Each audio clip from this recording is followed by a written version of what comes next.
Bueno, hoy estamos aquí para recorrer algunos fragmentos del libro, del texto de Dardo Scavino, La filosofía actual, pensar sin certezas, un nombre que de por sí ya tiene el atractivo de, de mostrar el estado inquietante en el que está la filosofía contemporánea frente a otros periodos de su propia historia en los cuales tuvo algunas certezas más, ¿no?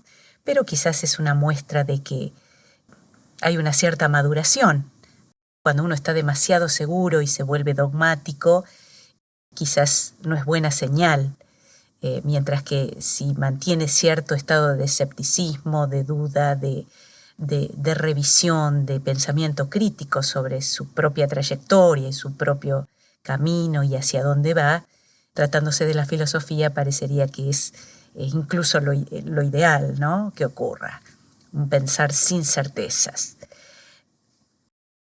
Él comienza citando, para organizar un poco esta información, dice que el giro lingüístico tiene lugar desde comienzos del siglo XX y ha sido denominado por un autor que se siente involucrado en plenamente con este giro, como es Gianni Vattimo, por supuesto un pensador italiano, que hacia 1991 describe este proceso con otros términos. Hay muchas maneras de denominarlo, y él va a mencionar que la filosofía contemporánea está caracterizada o agrupa a una gran cantidad de pensadores en torno a lo que él llama la nueva koiné.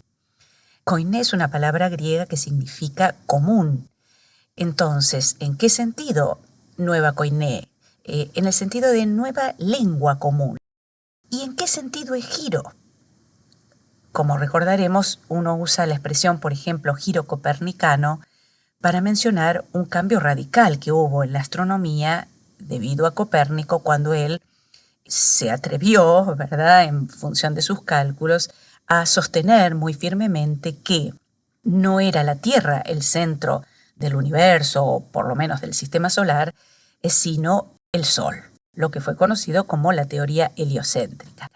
Pero por supuesto, fue un giro que después se denominó copernicano para recordar ese hito científico, porque obviamente tuvo una implicancia enorme, no solo en el mundo astronómico, sino cultural, toda vez que tanto los griegos como la Iglesia Católica habían estado convencidos de que la Tierra era el centro del universo y que, por tanto, allí era un lugar privilegiado para que la vida humana se desarrollara. Todo esto habría sido querido por Dios de esta manera, al menos para el pensamiento religioso. En fin, entonces quitar a la Tierra del centro del universo tenía unas implicancias que iban más allá de la mera cuestión astronómica. Incluso Freud la denominó una de las heridas al narcisismo de la humanidad, porque pasábamos de estar en el centro a algún rincón del universo sin una importancia central.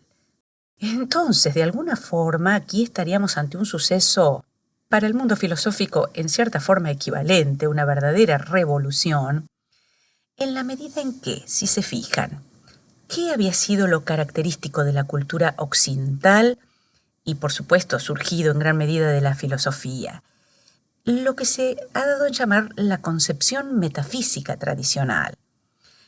¿Qué consideraba esta concepción metafísica tradicional? Una especie de correspondencia. Si se fijan, no es casual que después la teoría de la verdad que se inscribe en esta visión de mundo se la denomine así, ¿no? La clarificada por Aristóteles, la teoría de la verdad como correspondencia. Pero entonces, ¿correspondencia entre qué y qué? Lo que pueden estar imaginando. Esta teoría sostuvo que hay un mundo real, subsistente en sí mismo, anterior a los humanos, incluso anterior a que aparezcan humanos que quieran pensarlo, que quieran conocerlo. Es la teoría de la independencia del mundo real frente a nuestra mente. Y entonces, ese mundo por un lado y nuestra capacidad de pensarlo por otro, por alguna razón, tienen la capacidad de encontrarse en una feliz coincidencia toda vez que nuestras ideas concuerdan con el mundo, con lo que las cosas son.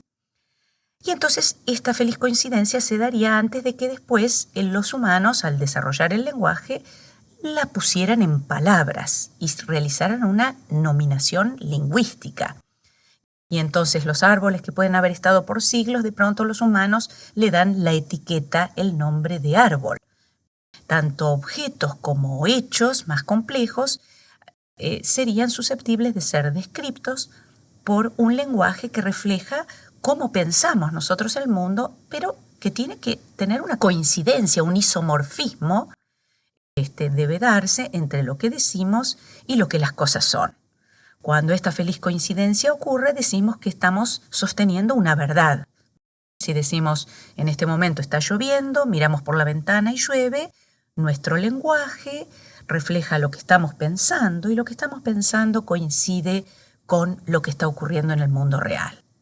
Por supuesto, a través de juicios lógicos, como por ejemplo, en este momento está lloviendo. Esta es una manera muy concreta, muy directa, muy lógica de entender lo que hace el lenguaje. Y si se fijan, por ejemplo, todavía aquí está situada una figura que para nosotros va a ser sumamente importante en este giro lingüístico, pero que, como en tantos otros pensadores que a veces se afirma que tienen un primer y un segundo momento en su obra, uno de ellos donde menos discrepancias existen en que realmente tiene un primer y un segundo momento, a veces se habla de un primer y un segundo Wittgenstein, sería este caso. Ludwig Wittgenstein escribió en el año 1921 una obra importantísima dentro del terreno de la filosofía analítica, como fue el Tractatus Logico-Philosophicus, según el cual él no solo corroboraba esta concepción metafísica tradicional, sino que la reforzó incluso, porque lo que pretendió hacer allí es todavía darle más fuerza, más rigor lógico, describiendo con más precisión de qué manera el lenguaje, cuando es correcto, cuando es bien utilizado, se corresponde con la estructura lógica del mundo, y dice, bueno, lo que es el caso, cómo se dan los hechos, dónde están los objetos, cómo son, en fin. Esa tarea tan concreta, tan lógica, tan rigurosa, es la que, por supuesto, lleva a cabo mejor, ya en este siglo, en el siglo XX, para Wittgenstein, la lleva a cabo de la mejor manera la ciencia, ¿verdad?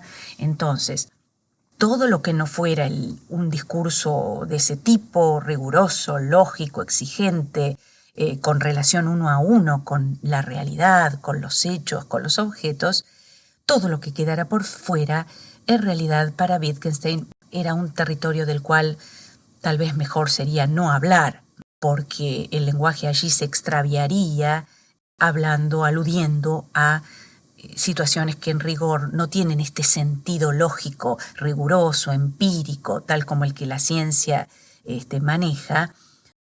Es decir, aunque puedan ser cuestiones que para nosotros sean las que más importancia tienen, el lenguaje no va a poder hablar de ellos con sentido.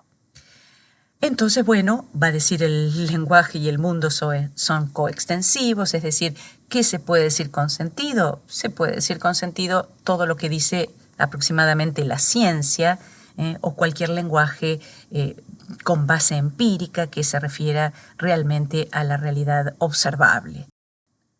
Wittgenstein admite que hay un límite y, por tanto, todo lo que quede por fuera casi que sugiere, no, casi no, lo sugiere, sobre eso es mejor callar.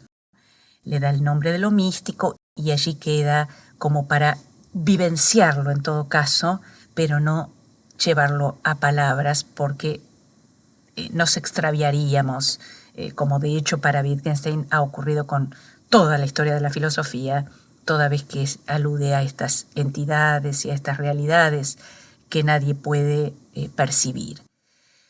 Entonces, bueno, es una cosmovisión sumamente dura, pero que en rigor continúa esa concepción metafísica clásica y la vuelve más rigurosa aún. Por eso, para ver cómo Wittgenstein participa del juego lingüístico, del giro lingüístico, queda más claro, sobre todo cuando vayamos allí a la derecha, al momento del giro, un nuevo sobregiro dentro del giro lingüístico, que es el giro pragmático. Otro autor que se considera que puso premisas fundacionales para que sea posible este giro, de una gran complejidad su obra, todos conocemos, hemos oído hablar sobre todo de Ser y Tiempo, y aunque allí en esa obra Martin Heidegger, por supuesto, plantea su cuestión central, la que le dio el eje a toda su obra, como lo es la cuestión del ser, que se le habría también eludido, escapado a la filosofía todo el tiempo, porque la filosofía se ha quedado entretenida y enredada más bien con la cuestión de los entes, más que realmente con el ser de los entes. Entonces, bueno, sabemos que su obra fundacional se mueve en torno a esa cuestión del ser, pero en un Heidegger posterior también, nuevamente lo que podría ser dado en llamar un segundo Heidegger, ya a partir de los años 30, pero por ejemplo allí se menciona esta carta sobre el humanismo, en fin, y nuevamente tenemos un pensador que sitúa en un lugar preferencial el lenguaje, en este caso, siendo coherente con todo el resto de su obra, Heidegger va a llegar a decir que el lenguaje es la casa del ser, que el lenguaje habla al hombre y no el hombre al lenguaje, es decir, se va dando una inversión de poner el lenguaje como el sustrato, como el que determina de alguna forma, en este caso, el acceso del ser humano al ser, cuando la interpretación que se tenía habitualmente del lenguaje era nuevamente como un instrumento, como un medio al servicio de que el ser humano diga las cosas del mundo. Y Dardo Escavino rápidamente nos pasa en limpio las implicancias de lo que va a ocurrir. Este lenguaje, que en la concepción metafísica tradicional era un poco el nexo, podemos decir así, entre el mundo, entre lo que las cosas son afuera de nuestra mente y lo que nosotros pensamos sobre ellas, o sea, estaría el yo y estaría la realidad, y el lenguaje sería el nexo entre ambas, como lo decimos allí, en esa línea que desciende debajo de la palabra lenguaje. Ahora se va a empezar a entender que el lenguaje debe dejar de ser visto como un medio que estaría entre el yo y la realidad, para pasar a entenderse como un léxico, otra forma de hablar del lenguaje, pero capaz de crear tanto el yo como la realidad. Bueno, esto es un cambio fundamental porque de alguna forma esa realidad pasa a ser construida a través del lenguaje y entonces posteriormente se evalúa esta nueva posición metafísica como un constructivismo radical. Fíjense que, por ejemplo, en rigor, ninguna realidad refuta una teoría. Podríamos haber pensado que es la realidad la que refuta la teoría de Ptolomeo y hace que la de Copérnico sea más adecuada. Pero en rigor, nunca hemos accedido a la realidad si no es a través de nuestras teorías. Entonces lo que aquí se interpreta es que la teoría de Copérnico se pone en lucha con la teoría de Ptolomeo, pero en cualquier caso las dos son una estructura lingüística y matemática también para expresar una realidad a la que nunca accedemos si no es a través de esas mismas teorías. Por tanto, en rigor, cuando las teorías dicen cómo es el mundo, crean una versión de él. Y es a lo único a lo que nosotros en rigor tenemos acceso, a diversas lecturas, a diversas interpretaciones, a diversos recortes de lo que es el mundo. Y en este sentido, el giro lingüístico habría cobrado mayor conciencia de que, a su manera, y si quieren con comillas, lo que nuestros lenguajes hacen es construir esa realidad para nosotros, porque de lo contrario no tenemos acceso directo a ellas nunca. Entonces, fíjense, me interesa más que nada llevarnos a las implicancias que todo esto tiene como cambio de cosmovisión. En el mundo de la filosofía hay un cimbronazo muy grande y entonces van a ocurrir muchas reflexiones en torno a esto. Muchos dicen que se inaugura un periodo de crisis de la razón, porque ya no se la considera tan capaz de acceder a las cosas tal cual son, sino que se reconoce que estaba mediada por nuestros lenguajes. Se va a hablar de era postmetafísica, porque entonces ya no es esa concepción metafísica clásica como decíamos antes. Esta idea de postmetafísico es porque no habría una realidad exterior al discurso, sino que siempre accedemos a ella a través del discurso. Se habla de edad de los poetas por estas menciones que hacíamos de Heidegger a el lenguaje poético como un lenguaje privilegiado. Por otro lado, no falta un autor como Richard Rorty que va a llegar a decir que los científicos son poetas que se ignoran como tales, que también a través de sus redescripciones, a través de sus teorías, no dejan de estar realizando metáforas acerca de cómo funciona el mundo, el universo, y entonces todo lenguaje sería metafórico y no solo el de los poetas.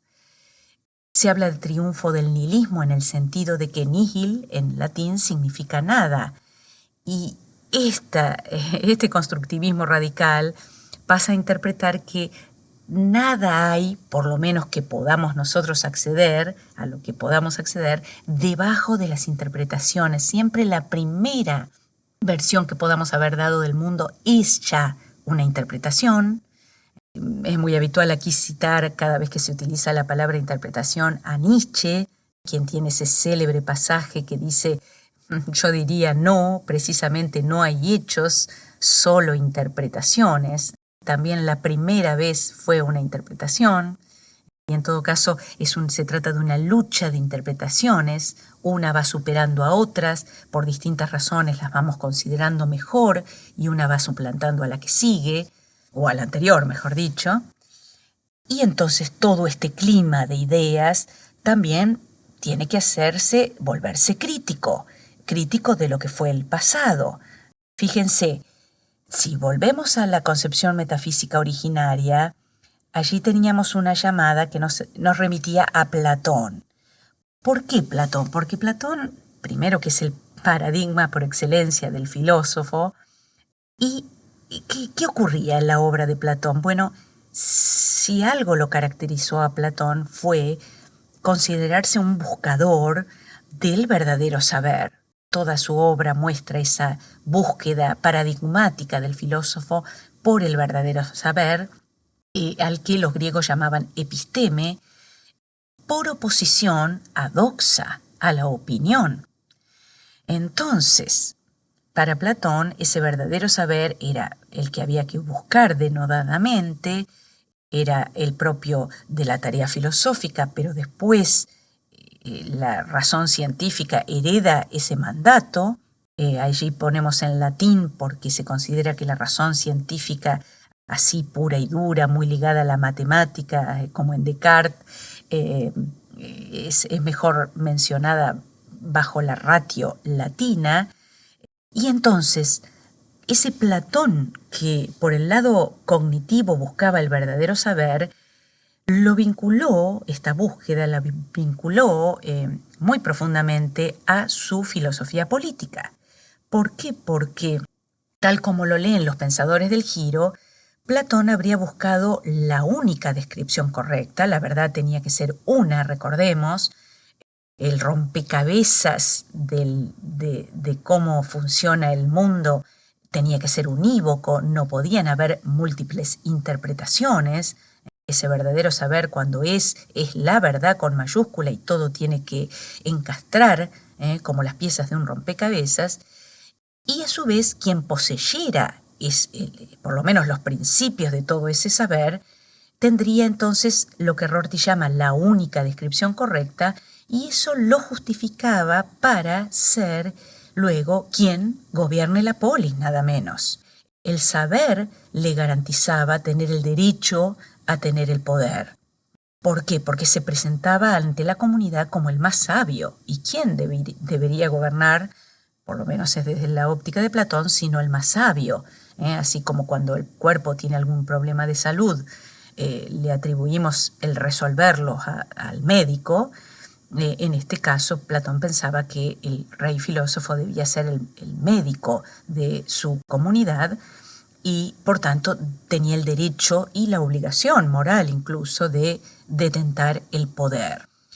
Pero claro, desde esta óptica, como ocurrió posteriormente, como vimos con la crítica de la teoría crítica al pensamiento moderno, científico-técnico, estos pensadores del giro en general también ven este sueño platónico ahora desde la óptica de una intención de tipo, si se quiere, quizás pueda sonar muy duro, pero totalitaria o por lo menos autoritaria. Y entonces toda la filosofía tradicional queda un poco situada bajo ese manto de crítica de que cada vez que ha pretendido decir lo que las cosas son de manera unívoca, considerando que tenían un directo acceso a la realidad, se convertían en autoritarios, en totalitarios.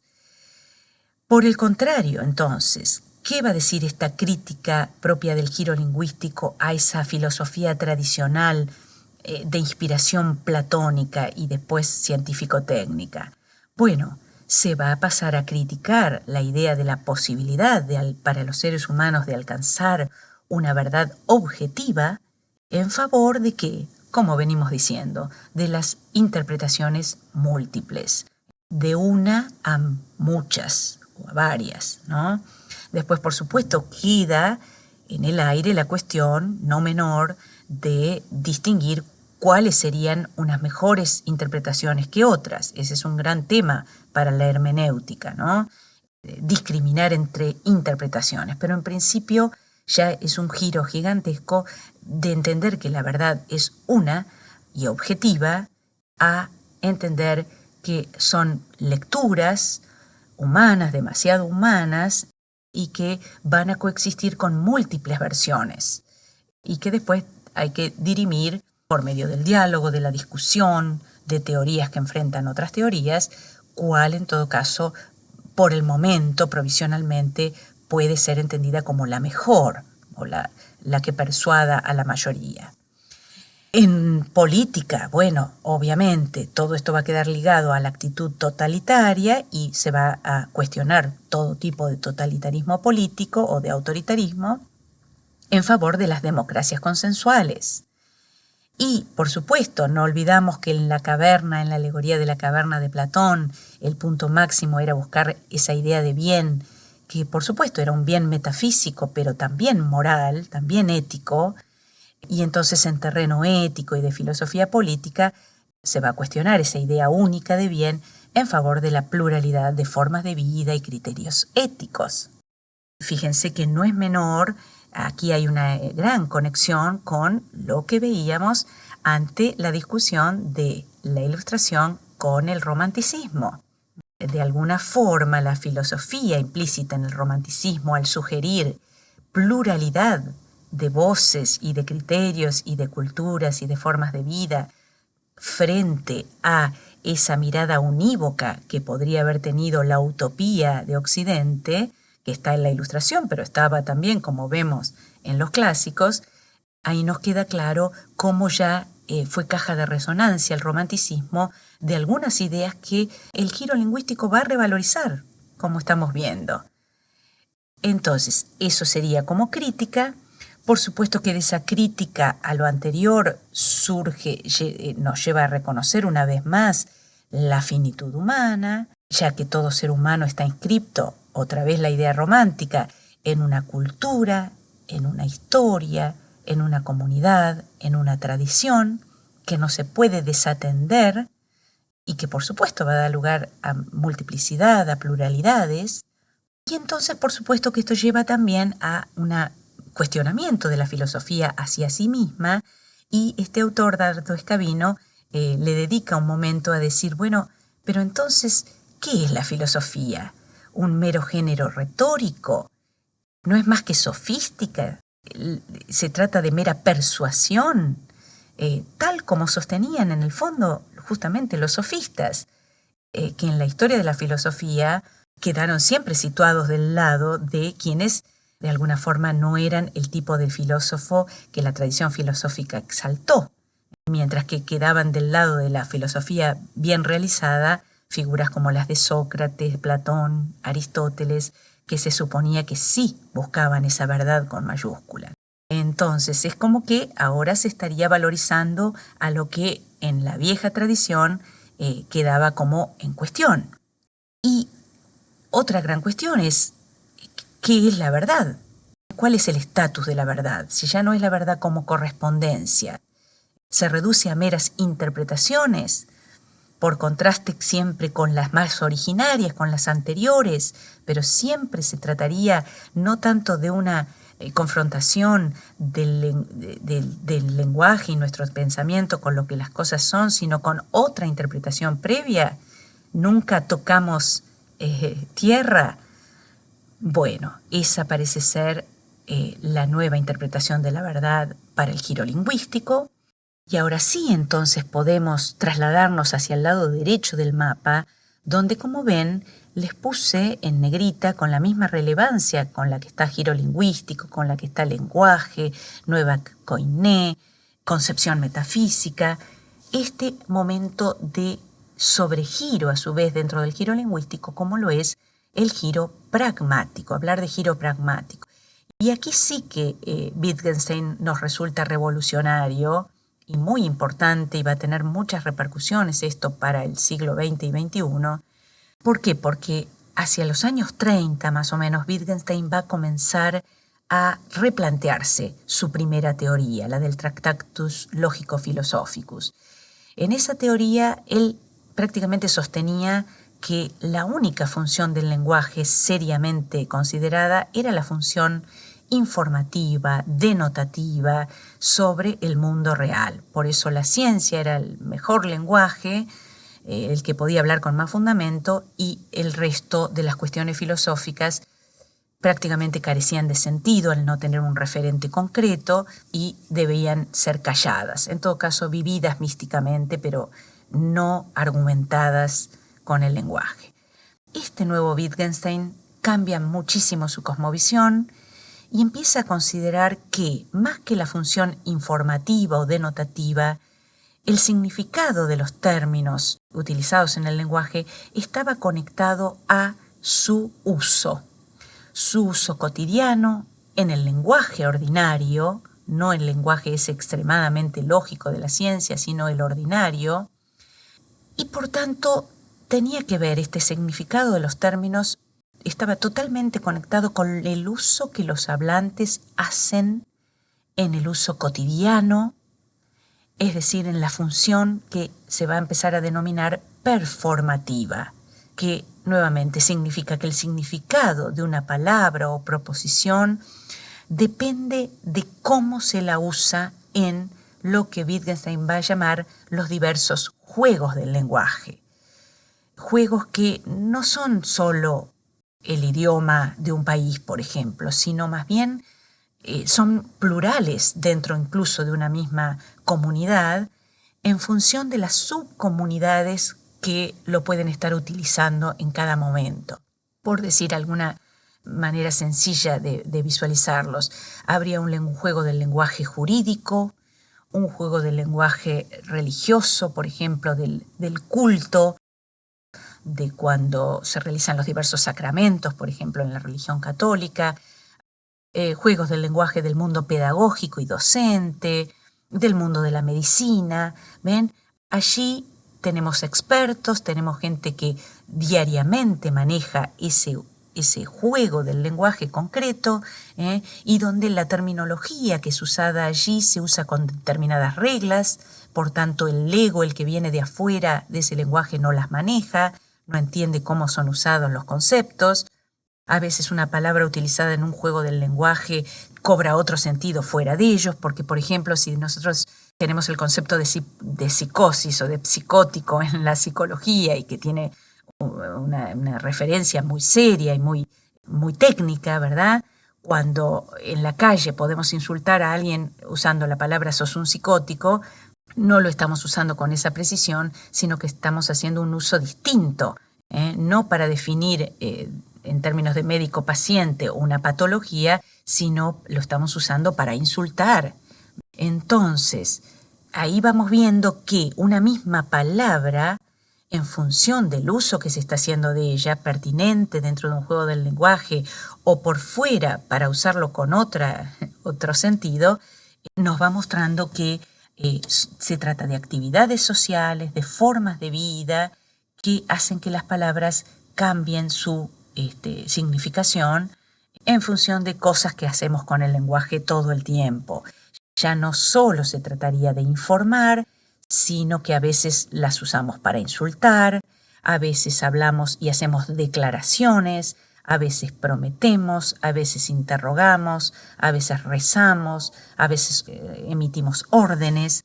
Y entonces, estas reglas marcan el uso del lenguaje y, repito, ya el significado de una palabra no tiene que ver con el objeto o el hecho que está pretendiendo denotar o constatar, sino con el ejercicio que hacemos de ese lenguaje en la vida cotidiana. Entonces, este concepto de juegos del lenguaje y de ver el lenguaje en su función performativa haría que después seguidores, continuadores de la obra de Wittgenstein, como son John Austin y John Searle, profundicen aspectos del uso del lenguaje al punto que, por ejemplo, John Austin, un filósofo que muere joven, pero deja los textos de algunas conferencias que había dado sobre esta profundización que él hacía de la obra de Wittgenstein, y entonces aparece el libro Cómo hacer cosas con palabras, después de que él muere, en realidad, se publica póstumamente, donde presenta su propia teoría, también muy considerada actualmente, que es la teoría de los actos de habla, donde Austin entiende que los enunciados que, en primer lugar, habló el Wittgenstein del Tractatus, serían los enunciados meramente constatativos, que pretenden describir el mundo, como por ejemplo cuando yo puedo decir yo paseo, describo una actividad que hago habitualmente, mientras que habría otros enunciados como estos performativos, que son los propios de usar verbos performativos, que son aquellos verbos que cuando los usamos estamos realizando una acción, como cuando digo yo juro, yo declaro, yo prometo, se usan en primera persona, porque es en ese momento que cuando yo emito ese verbo, realmente estoy realizando una acción. Mientras que cuando digo yo paseo, estoy describiendo una acción que no está teniendo lugar, puede no estar teniendo lugar en ese mismo momento, mientras que cuando uso un verbo performativo, estoy ejerciendo la acción es esa, es la que está reflejada por el decir yo juro. Pensemos cuando un sacerdote dice yo los declaro marido y mujer, en ese momento que dice declaro, o cuando la justicia declara a un individuo culpable, bueno, a los fines legales, a partir de ahí ya ostenta la culpabilidad. Antes que ello puede haber sido el criminal, pero hasta que la justicia no se expide, juega el beneficio de la duda en su favor y todavía no había sido declarado criminal. Cuando la justicia lo declara, pasa a serlo. Yo te bautizo, es desde ese instante en que el sacerdote dice esas palabras que la criatura, digamos, pasa a ser un hijo más de la iglesia, ¿no? Y además de hacer esa distinción, encuentra que cuando quiere precisar en qué consisten estos actos performativos, encuentra en ellos tres dimensiones. Una dimensión sería la locutiva, que es lo que se dice, por ejemplo, yo te bautizo. El ilocutivo sería la intención que se tiene al decirla, que es que esa criatura pase a ser un miembro de la iglesia. Y el perlocutivo es la reacción que se genera en los destinatarios, los familiares, los allí presentes, que bueno, a partir de entonces comienzan a considerar que ese niño es un miembro de la iglesia. Imaginemos en la pareja casada, lo vemos como más contundente. A partir de ese instante, todos tratan a esa pareja como marido y mujer, pongamos, ¿no? Entonces, ¿Qué va a pasar acá? Searle va a ser quien continúe este estudio de las dimensiones, las 3 dimensiones del lenguaje, y le va a dar suma importancia al acto ilocutivo, al momento ilocutivo. ¿Por qué? Porque se va a dar cuenta de que lo que se dice también puede ser no solo una frase que involucre un enunciado performativo, como lo juro, los declaro, prometo, esos verbos que de por sí hacen cosas, sino que cualquier afirmación con cualquier verbo incluido, según la intención del hablante, también puede estar resultando un acto de habla performativo. ¿En qué sentido? Fíjense, por ejemplo, si uno dice mañana iré, en principio parecía una frase como yo paseo. Es decir, describe un suceso, en este caso que va a ocurrir en el futuro, parecía ser meramente descriptivo. Pero ¿por qué funciona como acto de habla? Porque cuando uno dice eso, puede tener muchas intenciones ese mañana iré. Por ejemplo, si imaginamos una situación de oficina, de un jefe que le advierte a sus empleados que mañana va a ir, bueno, puede ser en muy distintos contextos. El contexto, el tono de voz con el que lo diga el jefe, la situación por la que está pasando esa oficina, nos va a indicar muy claramente cuál es el acto de habla que se está realizando allí. Porque, por ejemplo, la intención puede ser amenazar, puede ser advertir, que ya suena un poco más suave. ¿Y qué espera ese acto ilocutivo mañana iré y según con qué tono lo diga? Por supuesto que el resto de los empleados de la oficina acusan recibo de esa advertencia y en todo caso se pongan a trabajar más rápidamente, traten de tener la papelería que se espera correctamente realizada y demás. Entonces, ¿cuál sería la dimensión perlocutiva? Si ese jefe es creíble, cuando ha dicho que lo iba a hacer, otras veces lo ha hecho y demás, encontramos que esa oficina se va a poner a trabajar y la reacción va a ser hacer lo que ese jefe en todo caso está esperando de ellos, ¿no? Podría ser un acto fallido, un infortunio en términos del lenguaje, y no funcionar como el jefe esperaba y entonces, bueno, no se dará la reacción prevista. Pero fijémonos otro contexto. Esa misma frase mañana iré, dicha por un nieto a su abuela, por ejemplo, que siempre le pide vení a visitarme, te estoy esperando, quiero verte, por supuesto que va a tener un sentido completamente distinto. Es otro acto del lenguaje que puede estar haciendo ese joven o esa chica hacia su abuela. Esto es, querer calmarla, confortarla, animarla. Entonces, es en función del contexto y del tono de voz y si se vieran cara a cara del rostro, un montón de elementos extralingüísticos, pero que suman al lenguaje, que uno, bueno, deja en clara la intención que tiene y por tanto constituye, aún con la misma frase, muy distintos actos de habla en este caso, pero que tienen relevancia en el mundo de la acción.